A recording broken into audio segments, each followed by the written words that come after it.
Accurate pump characteristic curves are essential to delivering accurate transient simulations. For example, 1. If you intend to protect a system by varying the pump speed during pump start and pump stop, accurate pump type characteristics in the normal zone of operation are essential. Or 2. If you are evaluating the maximum reverse velocity that the system can push backward through a slow closing pump non-return valve.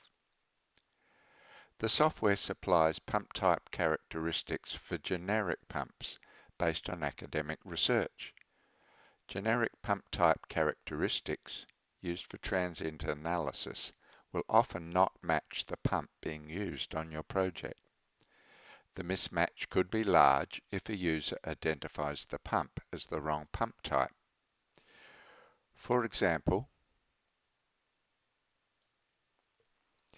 here is a situation where I am comparing an actual centrifugal pump against the generic characteristics of an axial flow pump.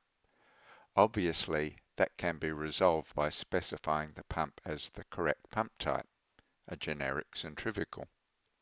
A more common case will be comparing an actual centrifugal pump against the characteristics of a generic centrifugal pump.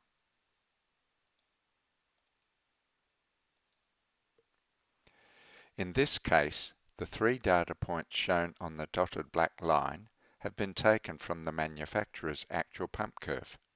The green line is generic centrifugal pump data for the normal zone of operation. The 2 curves do not match, meaning transient simulations using this generic curve will be substantially inaccurate. It will be necessary to customize the pump type data used for transient analysis. Where you do this customization is over here in Protection Data,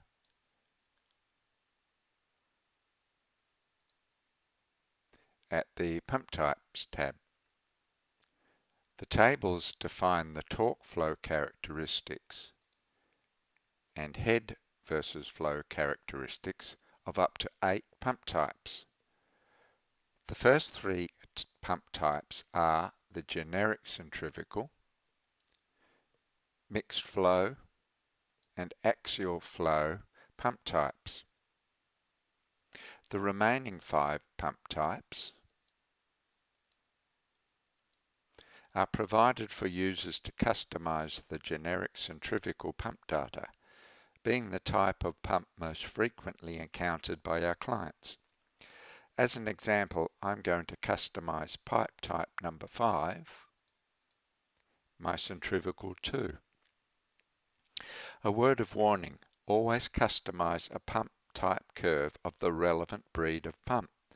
That is, customize an axial flow pump starting with generic axial flow pump data.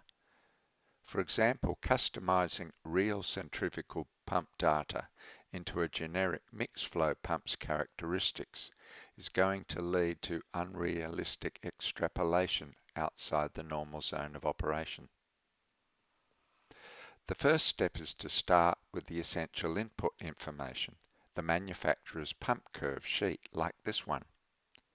From flow versus head information, we obviously can create a flow versus head curve.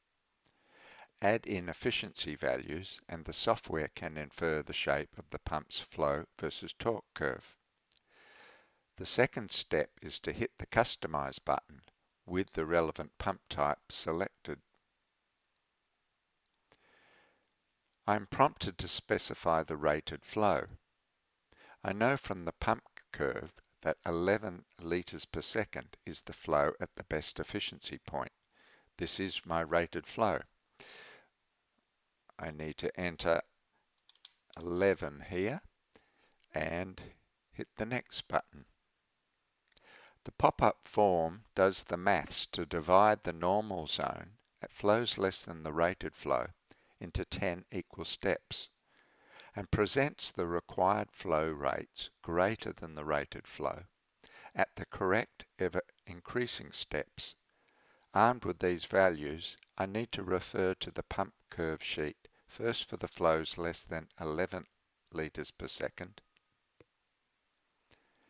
And marking up the pump curve, I end up with the required head and efficiency points at the required flow rates. Then moving on to mark up the flows greater than 11 litres per second. At this stage, you will usually have to apply some estimation and judgment of where an extension of the flow versus head curve and flow versus efficiency curve will go. The objective being to make plausible estimations that create a mathematically smooth transition into the unknown regions of the reverse speed dissipation zone. Having read these values from the pump curve, I have them ready to paste into the software's form, just so you don't have to wait around watching me type values into a table. Note the message to leave blank any of the fields at high flow rates where you have no plausible information. Clicking the Done button and clicking the Save button to permanently keep the customization. Let me go back to the pump and look at its pump curve graph. Looking at the head curve, we now see the green line follows the shape of the actual pump curve's data. The fact that the dotted black line does not exactly follow the green line, the real pump curve shape, is the subject of a separate lesson, reviewing the accuracy of steady-state pump curves. Adjusting both sliders to see the full extent of all operating zones, I can see that the customization has done a good job of smoothly blending this pump's data into the generic data of the two dissipation zones. Swapping over to the torque curve. The customization needs to be manually edited in the normal zone. There is a big issue at about 27 litres a second to amend. Zooming in closer on the area of the curve around 0 to 7 litres a second.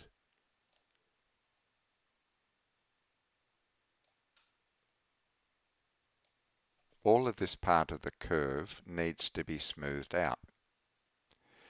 In this part of the curve, the issue is likely to be poor estimations of pump efficiency drawn on the pump curve at low flows, beyond the manufacturer's recommended range of operation.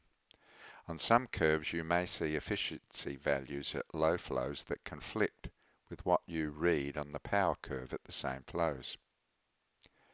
To manually make these adjustments, it's close out of the graph, back to the protection data and the pump types curve. Over to the torque curve for my centrifugal number 2. After some thought and calculations, or trial and error, I'm going to enter these values into the torque curve for the normal zone in the flow range less than rated flow. Starting in the 0.1 column, I'm going to put in 0.51, 0.57, 0.64, 0.7, 0.77 and 0.83.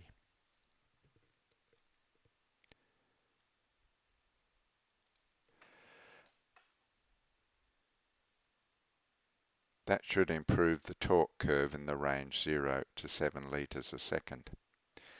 Now in the flow range above rated flow in the 0.4 column, being the column for rated flow divided by 0.4, that equals 27.5 litres a second. I will put a value of 0.07. Let me save those values, close, back to the pump and graph its pump type. The torque curve is much better in the low flow range. Zooming out,